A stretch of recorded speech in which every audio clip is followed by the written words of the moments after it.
It is the Pete Sousa Show. We are live here from the Alico building in Central Texas. A little bit of a slate start this morning or this afternoon. Some activity going on here audio wise that we have cleared up. Obviously, presented by Savachix. Thank you so much to Mr. Ray Broker. Of course, you got to thank my man Gordon Harriman too. Crawford Austin Properties and our friends at D1 Daniel Stark and First National Bank in Central Texas. Speaking of which, Dan Ingham is coming on in segment 3 to join us. And segment 2, we got Terrence Ganaway, former Baylor football star, first team All Big 12. And one thing that I love about Terrence and always have is that he's the nephew of Jeremiah Trotter. And growing up an Eagles fan, being from Philadelphia, Trotter was the heartbeat of the Eagles. When the Eagles, before they got really good, they 99 especially, they were particularly terrible. Jeremiah Trotter was a rookie that year out of Stephen F. Austin, and he was just a menace right away. So I love Jeremiah Trotter. And I can't wait to talk to Terrence Ganaway. I want to talk to Terrence a little bit about the transfer portal. And I want to get his take on something going on right now that I'm going to comment on. Bill Belichick being officially named the head coach at North Carolina. So I've been doing like some internet sleuthing more and more. Like that's the version of reporting a lot of people do today. So interesting articles I came across. Also talked to Matt Mosley this morning. Mosley and I spoke for his Obstructed View podcast. You can catch here on the Rogue Media Network. You can also catch Mosley and Ed Werder doing the Doomsday Pod. But Matt and I were talking about Bill Belichick and going to the NFL, and Matt had shed light on something that I had heard whispers about, but now it seems like it's becoming more and more prominent as far as a storyline here, is that Bill Belichick had, I guess, was up against it as far as getting a job coaching in the NFL, like he was not going to. And the connections that Bill Belichick has go far and wide, all over the world, let alone in pro sports and the NFL specifically. So certainly Bill Belichick has an agent, and he certainly has a lot of people that he trusts that gather information for him on his behalf, or even do it quietly. And apparently, like, a lot of the shock for me, I could just speak for myself, is that, like, why is one of the greatest football coaches of all time, who is a handful or more wins away from being the all-time winningest coach in the NFL, taking a job at a program that has been just covered in apathy over the past several years? North Carolina, no offense to Mac Brown, but in North Carolina football, they haven't won an ACC championship since 1980. I learned that just reading stuff. And North Carolina is a great place to go to school and a big-time football program, but just no place you would ever imagine Bill Belichick would end up. Report today in the New York Post, or actually report today in The Athletic, talked about NFL executives going, of course, not on the record, or should I say anonymously going on the record. Is that going on the record? I don't even know. But an anonymous sources in NFL front offices, executives, said that Belichick had and his people had done some, obviously, due diligence, research, reaching out to people, and it had been brought to their attention that, first of all, the Bears was a job that he was interested in right away after Matt Eberflus got fired.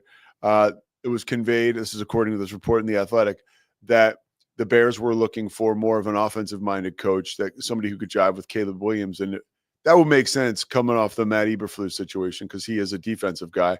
Even I thought that too with Eberflus, like, wow, it might be a little better or advantageous for them to have an offensive-minded head coach. Of course, I didn't think about any of this till after he had gotten fired. So anyways, apparently the Bears were out. Other organizations, he had heard that the Jets was like a no because of his history with the organization. And he had gone on record just recently saying some negative stuff about Woody Johnson. I'm surprised in this article they don't mention the Giants, which I still think I can't imagine the Giants are going to keep their head coach Brian Daboll, but maybe they will. So one quote was, a team that is currently seeking a head coach had already ruled out the idea of interviewing Belichick. So the executive goes on to say that, oh, and let me read this last quote too. Although it remains to be seen if other opportunities will emerge, like a head coaching opportunities. The Jaguars 3-10 and the Raiders 2-11 as possibilities. And here's the quote: sources with a couple of other teams with the potential head coaching vacancies didn't believe there'd be enough support within the building to hire Belichick. So that's like the Giants, right? And this is like, sports can mirror life, and always remember treating people the right way. And I'm not saying Bill Belichick was like a bad guy. He's not. By all accounts, he's a good man. But he clearly hardened over the years as the head coach. 25 years he spent with the Patriots organization. And, he was the man in charge. And to be the man in charge of an organization like that, certainly takes an ego. And when an ego gets involved, sometimes people feel like they get treated the wrong way. People outside of your circle, maybe people in the media, maybe even people within the building, maybe the owner of the team, like Robert Kraft. And as much as Robert Kraft is having a real tough time getting into the NFL Hall of Fame, he still has quite the platform and relationships with NFL owners and folks in the NFL. And I'm starting to believe now, I don't want to say there's any kind of smear campaign that Bill Belichick is up against. But so think about it. Last year, when he didn't get hired, that was like, really? Like, I can't even tell you who the head coach of the Panthers is right now. And maybe he's going to be, the next Mike Holmgren, because I know he's like an offensive guy. Maybe he's the next, amazing offensive coach, because that's what he is. I forget his name. It doesn't even matter. But that's the point, right? That was an opening that was filled. And other jobs, Atlanta, I was like, wow, Arthur Blank was like, no way. Apparently that he, it was an ownership thing, like Blank, because Arthur Blank likes kind of, as most owners do, they like kind of being in the mix. So it became clear, or should have been clearer to somebody like me last offseason when he didn't get hired, that there was something seriously dysfunctional about this whole situation. And the dysfunction comes back to, apparently, according to this article, and according to talking to Matt Mosley today, and Mosley talking to people around the NFL that he knows, it's not as out of left field as you would think, because, and again, I even hate to use the term burned bridges, but because that's even a little dramatic. But Bill Belichick runs an organization a certain way, and that way commands a lot of control. And people don't want to give up control. They just don't. And if you look at the end of the Patriots situation, especially the draft, it was not a favorable situation for Bill Belichick, not only because he was the head coach, but most importantly, because he was the guy running the draft. There were a lot of picks that didn't pan out, and a lot of picks that people from Jump Street pointed out the fact that this is not going to pan out, and they didn't. And especially, like I said, over the last several years, the Patriots didn't win a playoff game. I think 2018 was the last time they won a playoff game before he left the organization last year in 2023. I can remember they were playing, I think it was the Jags, on a Saturday night playoff game in 2019. And I remember Brady, it was his last pass for the Patriots, threw an interception that was taken in for a touchdown. Or maybe it wasn't the Jaguar. I think it was. Either way. So they lost a wild card playoff game at home. And that was kind of like, it felt like the beginning of the end. And obviously it was. So behavior, again, is like something that always comes into play. Like it or not, you can be so good at your job. You can be the best of all time. But if you're going to have issues in relationships with people, you have to almost be unblemished as a coach to continue to get opportunities. Bill Parcells is a similar type of coach. And he I don't know that he was denied jobs. I know obviously the Cowboys was his last stop, and then in the front offices with the Dolphins. I know when Sean Payton was suspended for a year, he was really, really heavy on, he wanted Bill Parcells to coach the Saints for him to fill in for a year. And that was like very close to happening, but ultimately did not happen. But so I don't know if the league has softened per se, or owners expect more control, or there's a lot more to the situation about how Bill Belichick treated people that we don't know about. But I think the bottom line is we're sitting here today talking about Bill Belichick being the head coach of the North Carolina Tar Heels because he didn't have the best relationship with the owner.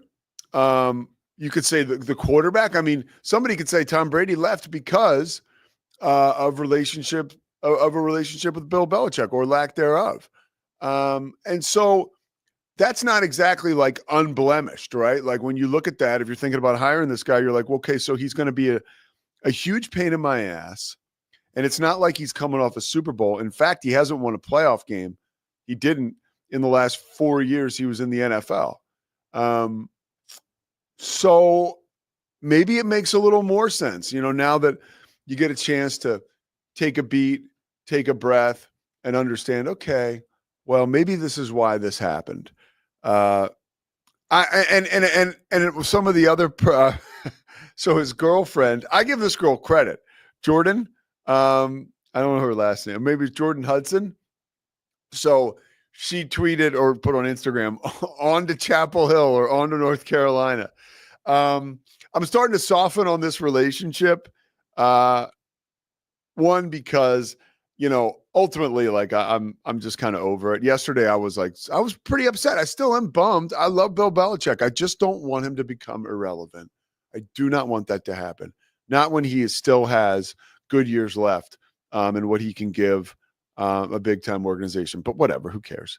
I mean, like, why do I get upset about that? And his girlfriend, I do have to back off a little bit. I was saying, oh, like this is what happens when you meet you have a new girlfriend, and because it's true, right? Like, especially dudes like with Bill Belichick, like he would tell you, like he's on the back nine, right? He's 72.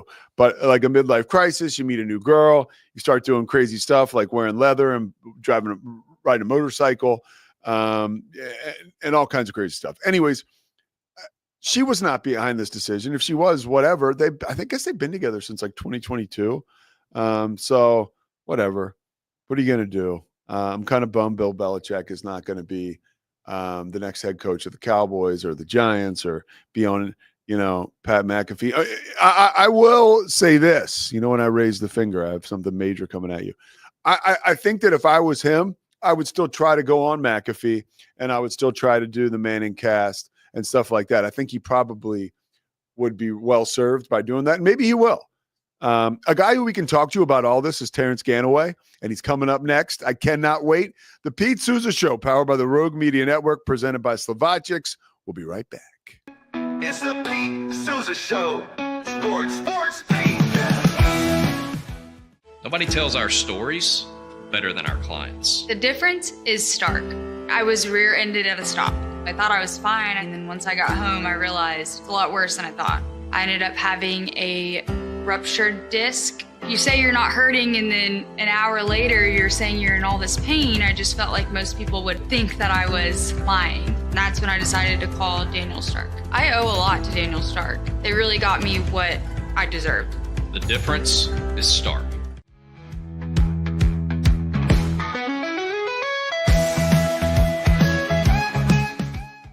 We definitely love our relationship and love Extraco. It's been an amazing experience. They made the PPP process easier. They were reaching out to me saying, what can I do to help you? That made a huge difference because my stress level, when we shut down, to afterwards was night and day. Our experience with Extraco has been phenomenal since the very beginning, so we love Extraco.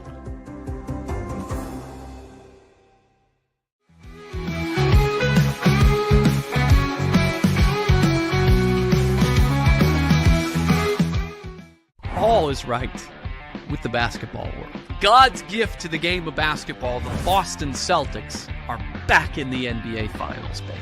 I don't think the Mavs did anything special. They played well enough to win and win pretty good. You know what I mean? I thought the Celtics didn't show up to play at all, and maybe if they showed some fight in the second half, they would have lost by 15 or so. Is he in the Red Sox Team Hall of Fame? He is also in the Red Sox Hall of Fame. Something about this guy being in the Team Hall of Fame. Yeah, I did. So, Deserving, man. Which seems like it fits. Sports. All right, the Pete Sousa Show, powered by the Rogue Media Network, presented by Slovacek's, Crawford Austin Properties, and now welcoming the great Terrence Ganaway to the show. Terrence, what's up, man? Pete, thanks for having me. Nothing much. Just excited to be on the show with you. Well, I'm excited to have you because I really want to get your opinion. I watched you play. I've also seen some of your work in sports media, and you're really good. And I want to hear what you have to say about Bill Belichick taking this job at North Carolina. Can he succeed at the college level, in your opinion? Yeah, I think so. It's going to look different than what we see and have seen in college. And I bet you it'll be a little bit different from what Mac Brown has done. But when I look at the likes of Nick Saban, Dabo, Kirby Smart, and Bill Belichick, they know what it takes to run a top-notch program. Whether they're winning a ton of games, they always find a way to get back on the right track. And I think that starts with building a culture at the top, and all of that flows downhill. It'll be interesting to see who Bill Belichick brings to be alongside him as an OC in the DC. I think he's talking about having his son. There's a lot of things floating out there about some of the things that needed to take place in order to land him. But I think UNC is going to put their money where their mouth is, and they're going to support him. And, there's one thing about Bill Belichick. He wants to hold people accountable. And in a day and age where a lot of college athletes are getting paid, holding them accountable to their success is probably a really big thing, especially will help them translate to the NFL. So you are, you've evolved as a man, but you're not too far removed, Terrence, whether you say you are or not, from that kid at 17, 18 years old in DeKalb, Texas, where you got coaches coming through the living room, where people are blowing your phone up, trying to get you to go to school, wherever. You ended up going to Houston before you transferred to Baylor. But could you see yourself connecting with a guy like Bill Belichick? He's getting a little older. And I know that recruiters, right, assistant coaches play a big role in that. But do you think that could hurt him at all? Any kind of disconnection with young guys? I mean, Nick Saban and him were the same age, or similar ages. Nick Saban was doing it at a high level just last year for Alabama. I think there's some reverence that come with Bill Belichick and what he's been able to produce and do in the NFL. I think he's the second all-time winningest coach in the NFL. I think he's going to garner the respect and the attention of these kids. Hey, you can come play for, $500,000 NIL deal, or you can play for $200,000 and you can be a first-round draft pick, and you can set yourself up for the rest of your life. I think his proposition to these young athletes and their parents is, I'm not just trying to get your kid to be an excellent star, not only in the classroom now that he'll have to think about, but also on the practice field. But how can I prepare these kids for life? And with a rapidly changing environment of college athletics with NIL and the amount of money that's been thrown at these kids, I think he's going to be a calm, sound, reasoning voice. As for me, and the question you asked, could I see myself playing for Bill Belichick? Buddy Ray was my head coach, and then Fred Thrower and Coach Anderson were three coaches that I had in high school, and they felt like Bill Belichick every day of the week because even though I knew I was the best athlete on the team, they never let me dip up under the standard. The standard is the standard. The expectations are set, and we're going to wake up every day and we're going to, put on our big boy clothes and go to work to achieve those. So I think that translates to any business, any sports organization, and definitely from a cultural thing that UNC needs to have in order to be where they want to. And they have a big endowment and they got money to shift around. And I think they're going to commit to having at least giving Bill Belichick everything he needs to be successful in the next 12 months. Were you, the last question on this, and we'll get you back to your roots, your alma mater here, talking Big 12 football. But were you shocked at this news? I had heard, he was kind of flirting with North Carolina, but I never bought it. And then, that shows, how much there's so much we don't know, right, about these situations unless you're up close on them. But were you surprised, somebody with the experience like you have? I wasn't. It started picking up steam when you heard some of the negotiations pre this all being official. I mean, you're not talking about putting more money, building the nutrition, making sure your son has an opportunity and a chance to be in line for next head coach.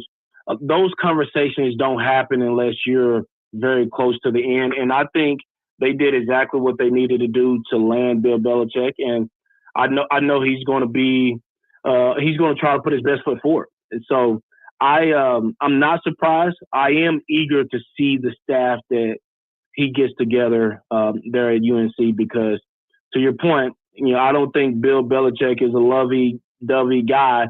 You're going to, have this guy come into your house, and I don't think he's going to oversell you. I think he's a straight shooter from what I've seen watching him from afar for the past, 25 years. And he's going to be honest with these guys, and he's going to get everything out of these guys that he can. And if they believe in that, UNC will have some success. All right, so success has come back to Baylor after, lukewarm season last year and then some early struggles this year. The Baylor turnaround this season, I mean, again, someone like you've seen it all, you've experienced it all at the highest of levels. What do you think went into that? Why did things work out for Dave Aranda and the Baylor Bears this season? Because you know how it goes. Like when you're following a team and you're a fan or you're a member of the media or I get to call games, like it's easy to become a prisoner of the moment, but inside that room, Dave Aranda and his staff and obviously the players still believed. What do you think was the key for their turnaround? I think Dave Aranda getting closer to the guys. Not saying he wasn't. I'm not super close to the team, and so I don't want to misspeak. But when I think about Dave Aranda being a CEO and him being a defensive play caller, he's a lot more closer and intimate with these guys on the defensive side of the ball. And then bringing in a guy like Spavital to run the offense and really be the head coach on that side of the ball. I think it was just the perfect cocktail. You had guys that understood coaches that understood what this season meant and what it had to be. And finally figuring out the right personnel from the O-line grouping to making sure you had the right quarterback, the plays, and then getting people in space to make plays on the offensive side. But when I think about what this team was able to do, I felt confident after the Colorado game. I hate that we lost to Colorado. Yeah. We're one win from being in a totally different discussion. However, it reminded me of Colorado last year, who went up against USC or Stanford, and they were up 29-0 at halftime. Stanford comes back and wins late in the game. It was just a young Colorado team.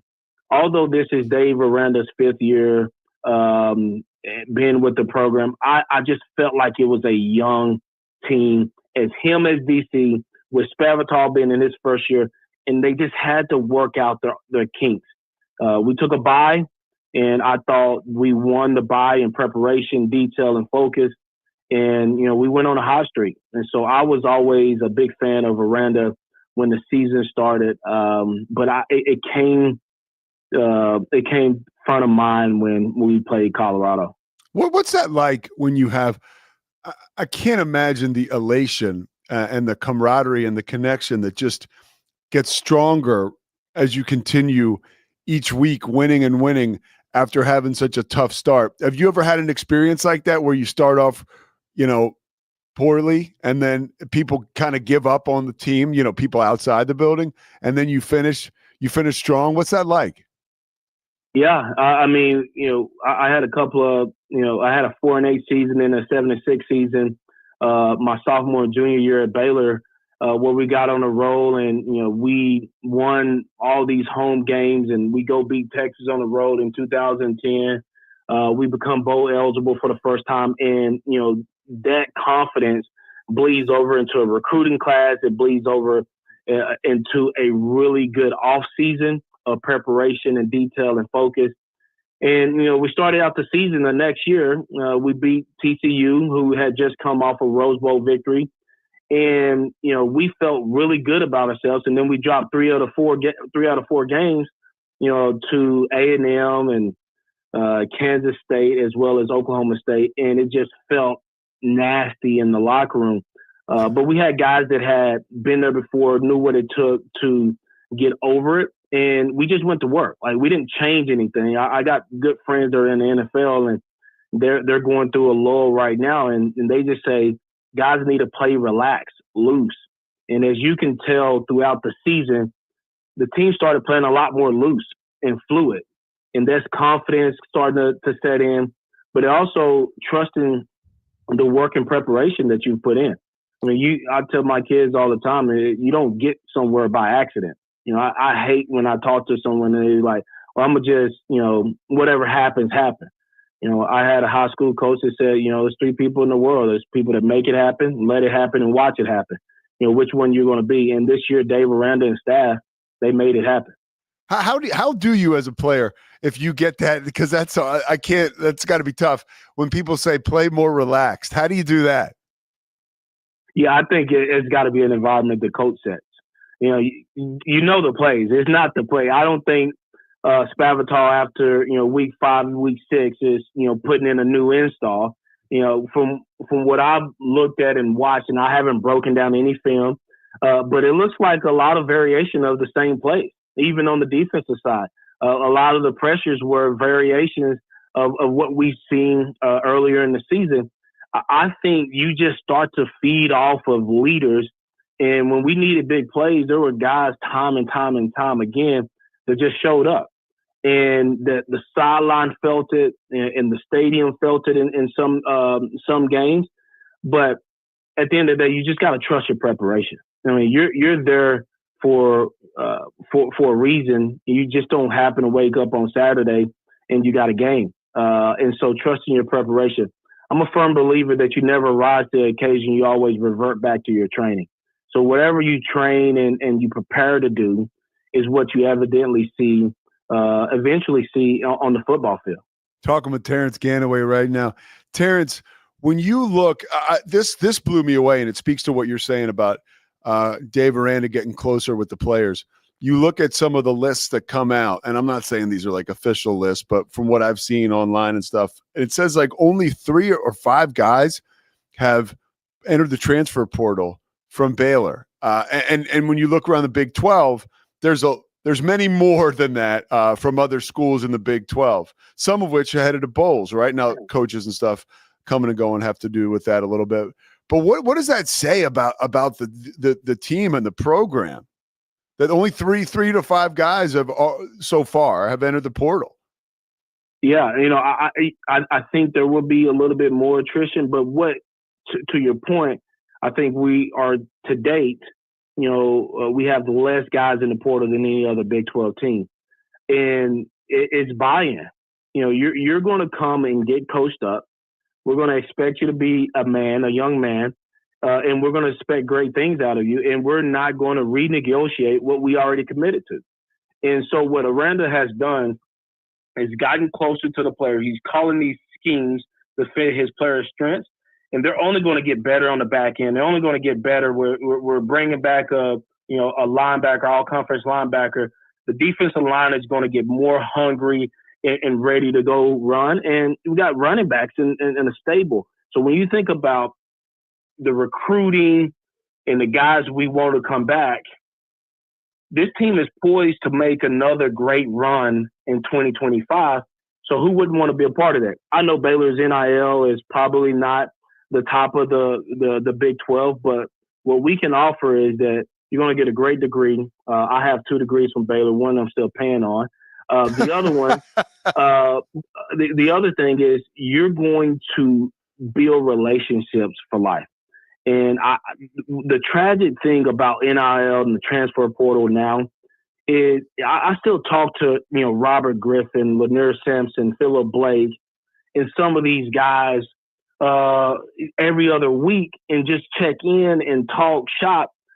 But there was a relationship that was forged over a 4-8, 7-6, and then a 10-3 season.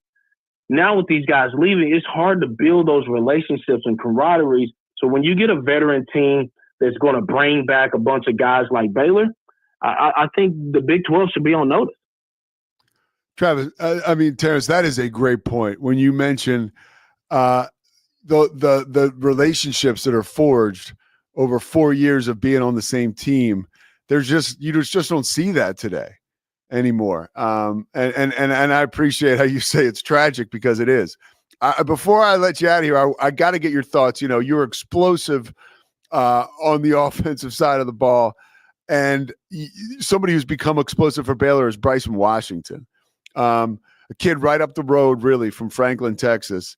And I had called a Baylor game a few years ago, and he was a scratch, or he wasn't playing. And I remember asking Coach Aranda, like, what is maybe it was Jeff Grimes. Either way, one of them said, like, you've got to see this guy play. Like, he is like, right now, he's like a wild horse. But like, when we harness that, it's going to be something special. And dude, like, watching him play, like, I know the offensive line got better, but he just moves the line of scrimmage with him when he's not running in space. As somebody who played the position and knows it so well, what are some things about him that make him unique? Well, I just think he has incredible balance in knee drive. When you think about a running back and taking some of the shots that he's taking, he just bounces off. He stays up. He drives his legs. Him and Pendergrass both have been extremely impressive. And as the O-line goes, so does the offense. And, my biggest pet peeve earlier this season is that we did not run the ball. When I look at this team compared to some of the teams that I was closer with, the 2012, Baylor Bears with Nick Florence at quarterback, we went on a spell where we couldn't get things going. Then next thing you know, we beat, number 1 Kansas State. Lake Seastrump was running the ball well. Glasgow, we had a great 1-2 punch. Took a lot of pressure off the passing game. Nick Florence started to flourish. But when I see Bryson Washington, the guy just refuses to be tackled by one person. And then he's taking shots. Guys are not wrapping up. Where some running backs, they get tripped up and they're falling and then they slamming and hitting the ground, wishing they got 2 to 3 more yards. He's getting those yards. And then next thing you know, he's leaning on someone else, carrying them for another 3 or 4 yards.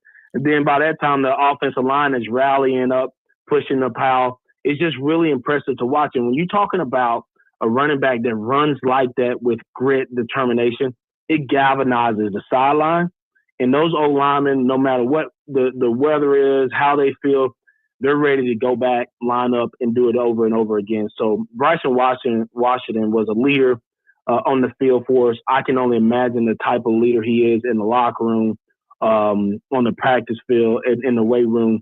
The guy's got a very, very high ceiling, and he can break every running back record at Baylor if he wants to, and if the game allows him to. So the thing I worry about with anyone is these guys have great seasons, and then we got a Drake Dabney, great athlete, but he wants to get paid a little bit more money. Yeah. If Bryson Washington wants to stay at Baylor for 4 years, he'll break every record.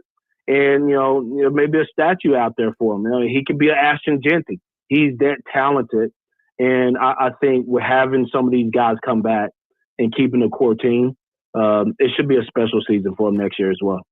Okay, so I have to ask you this. 2011 Alamo Bowl MVP.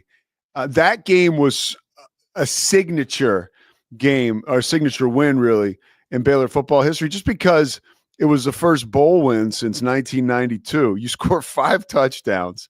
just take over the game. And Baylor needed every touchdown, right? It was 67-56 was the final score.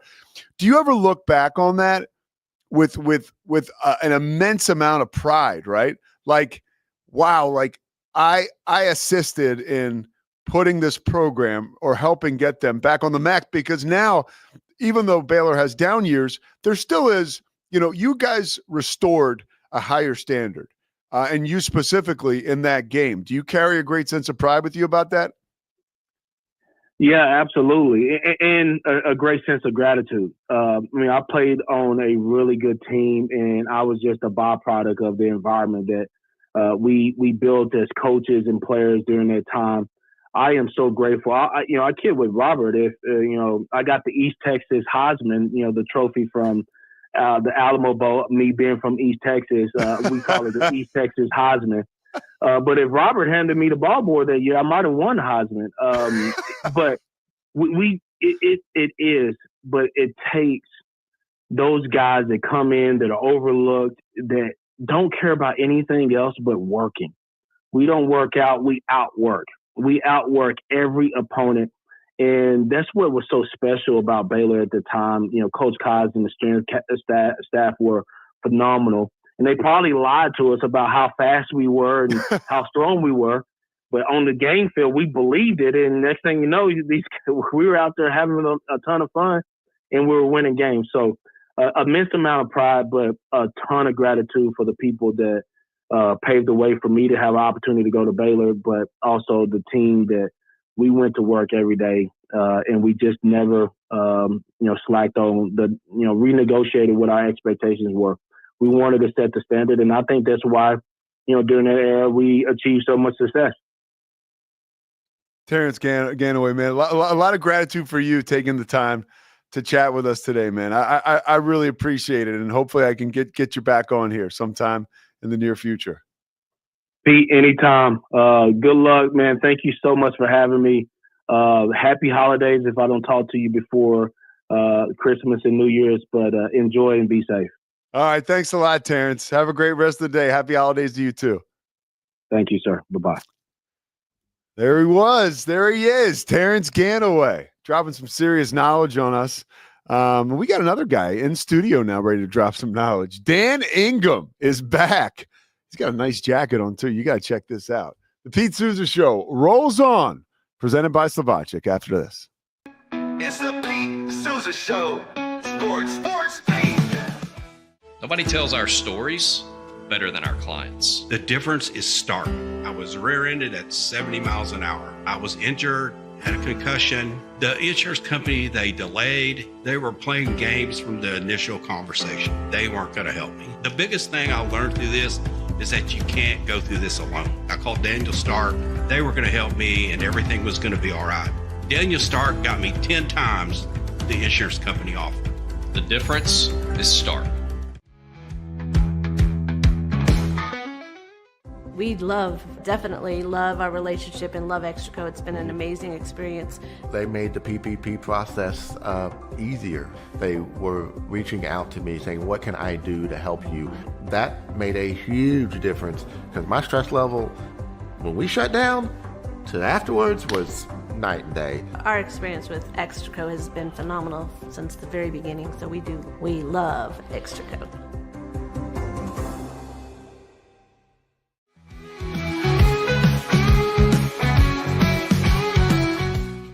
You are here with your shoot first point guard, Corey Dickman. Also, if you're not creating new fans in a small market, then you're not creating that base of people to go to games and pay for merchandise and pay for stuff and concessions at the Moda Center and yada yada. Yeah, let's talk draft. That's the only thing we have to look forward to. The only thing we have to look forward to. That's what I will teach my son. You will teach your daughter as Blazers fans. It's like, look, the two most exciting times of the year for us are the draft lottery and the draft itself. Like, here we are.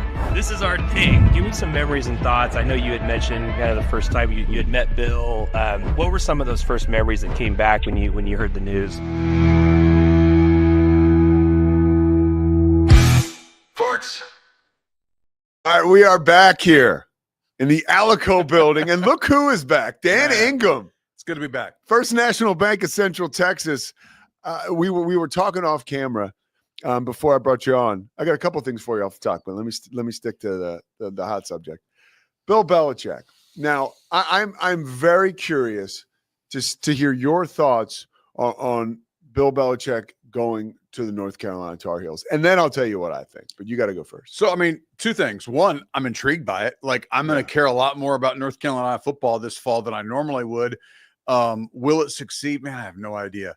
I mean, if you told me like a 72-year-old who's really never coached in college is going to take over a Power 4 program, is it going to work? I mean, the odds are no, but he is arguably the greatest coach in NFL history. So I wouldn't put it past him, but from my perspective, I kind of don't care if it works or not. I just want to see how it goes. I'm intrigued. I will care about North Carolina. So in fact, I think they're playing TCU at TCU in September next year. So he'll be down this way, but I'm excited to see how it goes. Yeah, they play the University of Richmond too. My Spiders. I heard that today. On the Spiders. Yeah, I had no idea. I personally am bummed on a couple, but again, the more due diligence I've done on the situation, the more you learn. Right. First of all, you and I are from the same school. There's so much we don't know. Yeah, and that right away. So I always have to preface whatever stupid thing I'm going to say by saying that. But stream of conscious on my heart, like I hate it. He should be breaking the record for all-time wins by an NFL coach. And he should certainly be coaching an NFL team. Even if you want to say he ended they weren't very good his last 4 years in New England, and certainly not to what they were before. So you could say, okay, he hadn't played or he hadn't coached so well. Maybe he got a little cold. He's still better than half the coaches in the NFL, truly. But there must be, and I'm not saying there's an all-out smear campaign by Bob Kraft or anybody, but I think a lot of these owners and maybe even some general managers, the last thing you want is Bill Belichick, because he cuts off some of, whether it's your access or your control or comfort level he infringes upon. So I think that there's some of that. I think it's kind of a bummer. I do hope that he stays on going on Pat McAfee and he stays doing the Manning stuff, because that's been a lot of fun getting to know him. And I think that would help him in recruiting. Yeah, I don't know at what level he can do those things, and I think it would be malpractice not to, at some level, continue doing that. I mean, he is the biggest spokesman for the University of North Carolina now, the whole university, frankly. They're pretty big at basketball. I forget about that. But the reality is he needs to be out there, and I think he's not bad at it. So I think he has to try and do, at some level, those hits, McAfee, Manning cast, that kind of thing. I'll tell you what, Hubert Davis, they've had a rough start. He's probably thank God. Yes. Somebody looked. Pressure's off. Somebody looked the other way for 5 minutes. I'd appreciate that.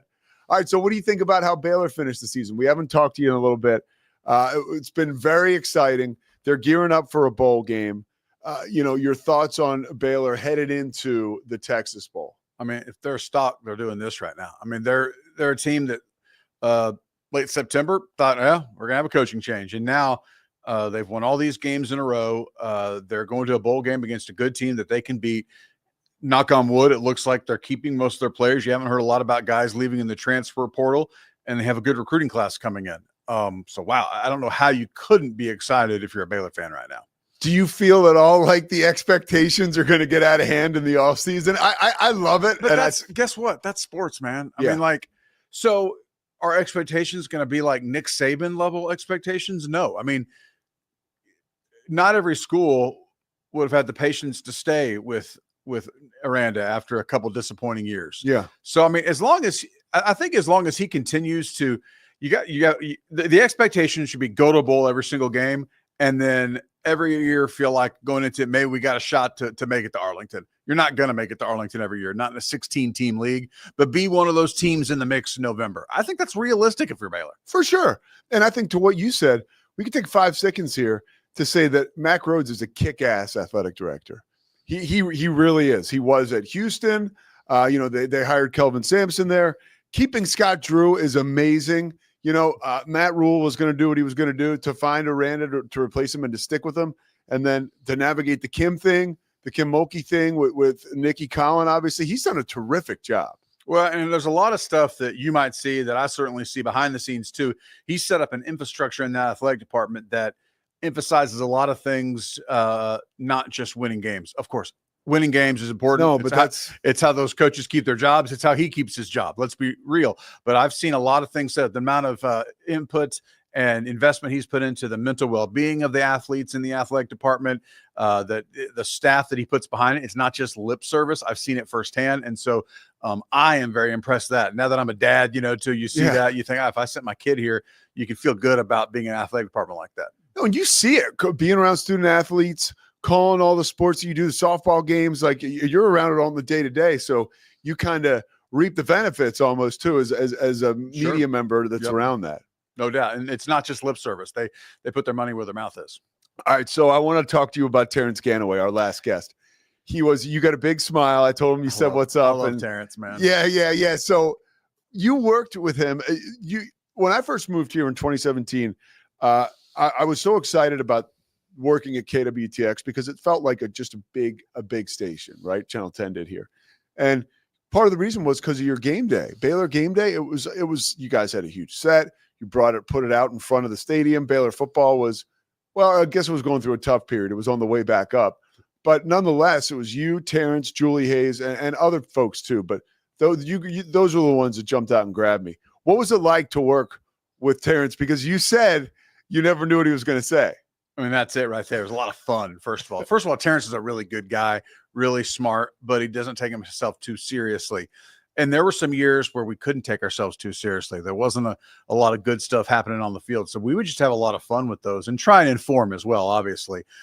Terrence, once a show would say something, we'd be like, what Terrence just say? I'm not talking like FCC, regulation mess ups kind of thing where but you're like, oh, then I had to Google afterwards. Oh, okay, there you go, Terrence, but he was just a lot of fun, man. And he knows football, East Texas kid, loves Baylor. He was just a lot of fun, man.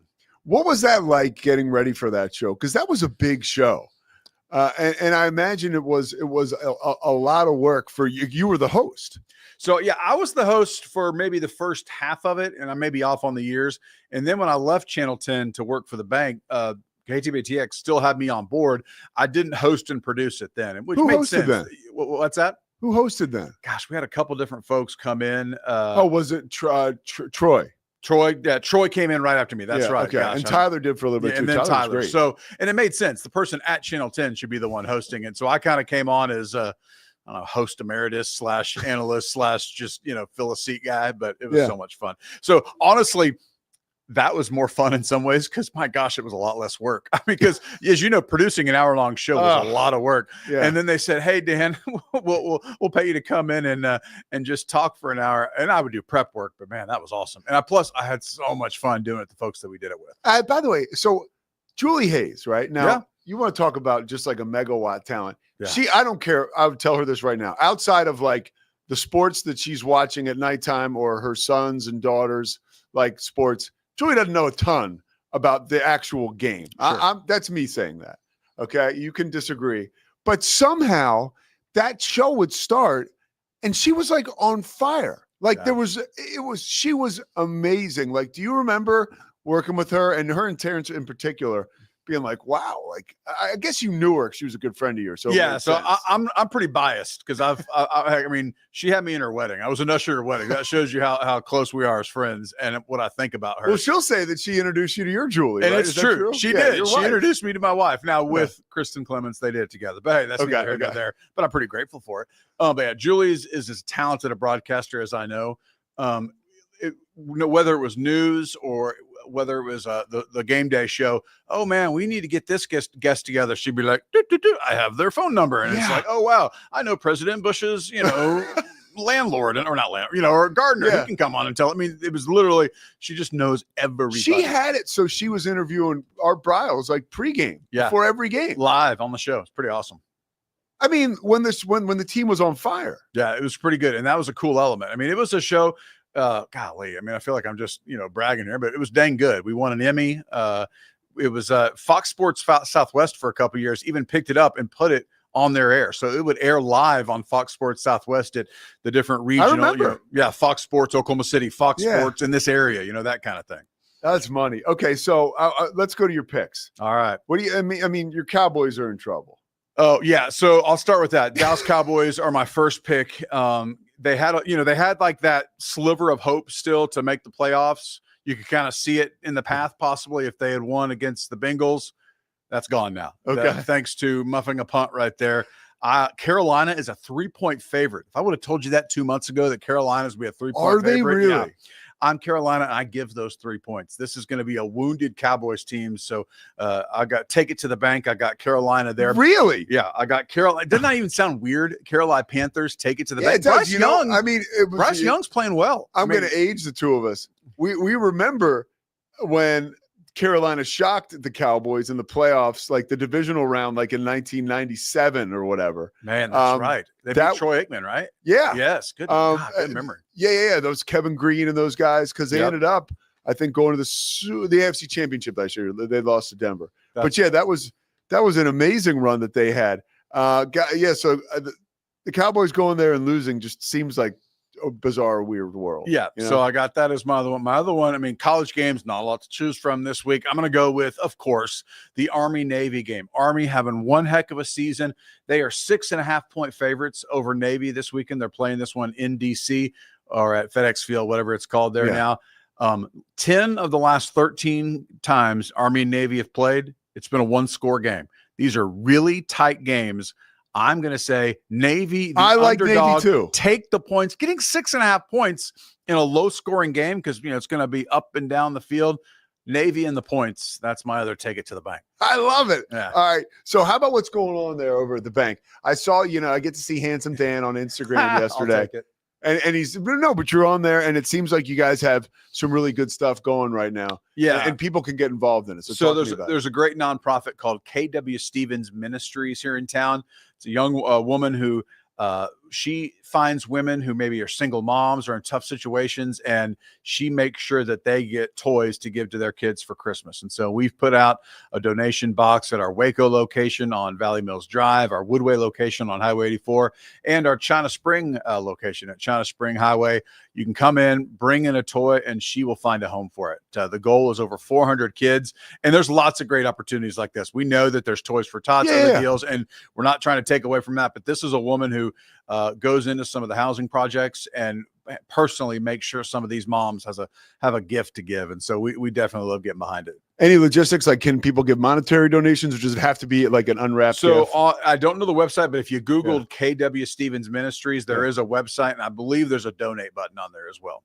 Okay. Awesome, man. Yeah. Dan Ingham, you've said it all. I mean, it's great to finally reel you back in. I know it's been a few weeks with Thanksgiving, and then I had work getting away last week. So how was Massachusetts, by the way? How was Boston? It was amazing. I've never been to Boston. It was so cool. Really enjoyed it. Did a tour of Fenway Park. It was awesome. And pretty soon, I mean, we're going to have, once we get to, okay, let me get this because you're elusive, but I'm going to have you back before. No, really. So Baylor, who do you like in Baylor's bowl right now? Baylor and LSU. I'm going to say, even though Baylor's underdog, I think you're going to see that line flip between now and the game. Yeah. I think there's a decent chance you'll get word of certain LSU players who aren't playing in the game. Yeah. And I think that could change the line. So I like Baylor to win. How about Baylor? I mentioned this with Terrence. You may have been in here by now, or I guess you weren't by that time. They only have like, and even Terrence said there'll be some attrition there. More guys will enter the portal from Baylor, but there's only like 3 to 5 guys right now that from Baylor that are going to the transfer portal. When you look around the country, there's teams with, dozens of guys. Right. So that tells me 2 things, and I don't know which one's more important, but I'll let you guess. One, they're happy there. They're happy with the situation. They feel like they're developing. It's good coaching staff, good place to be, good university, good resources. And 2, Baylor's paying. Yeah. I mean, let's just be real.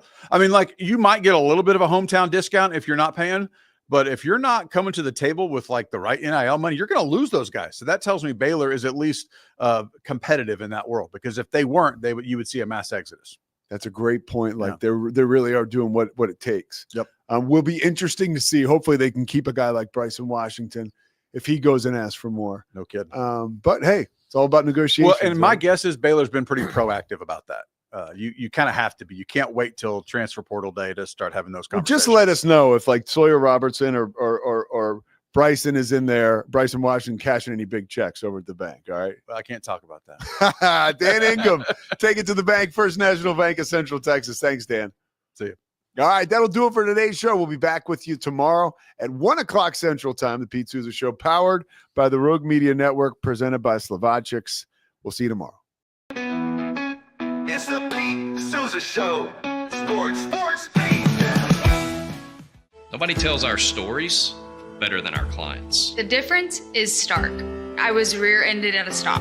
I thought I was fine, and then once I got home, I realized it's a lot worse than I thought. I ended up having a ruptured disc. You say you're not hurting, and then an hour later, you're saying you're in all this pain. I just felt like most people would think that I was lying. And that's when I decided to call Daniel Stark. I owe a lot to Daniel Stark. They really got me what I deserved. The difference is stark. We definitely love our relationship and love Extraco. It's been an amazing experience. They made the PPP process easier. They were reaching out to me saying, what can I do to help you? That made a huge difference because my stress level, when we shut down, to afterwards was night and day. Our experience with Extraco has been phenomenal since the very beginning, so we love Extraco.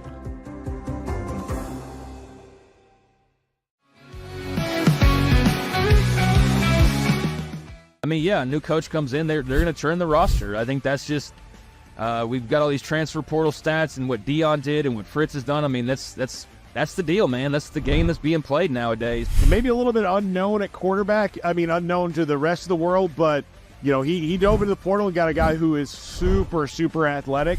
South Dakota State's really good. Give us a little bit of breakdown about what they can do and what Oklahoma State needs to be worried about. But look at that form right there. I need to say nothing else about this because I found one.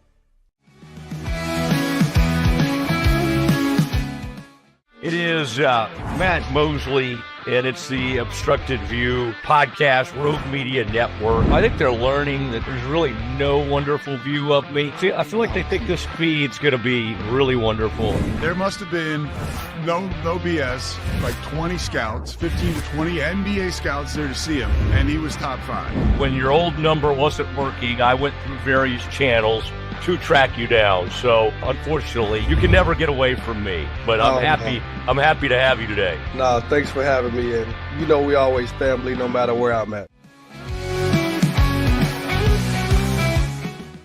All is right with the basketball world. God's gift to the game of basketball, the Boston Celtics are back in the NBA Finals, baby. I don't think the Mavs did anything special.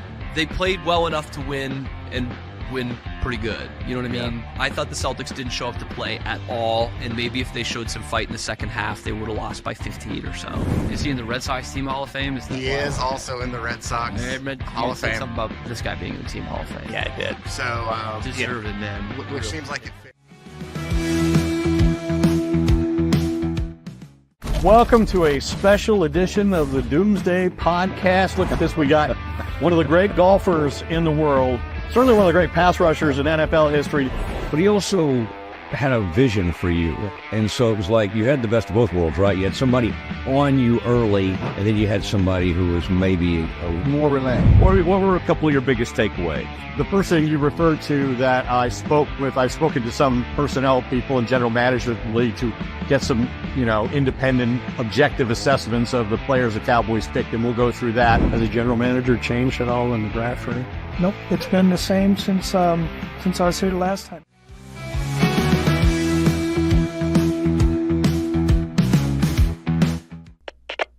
We are Rogue Media Sports.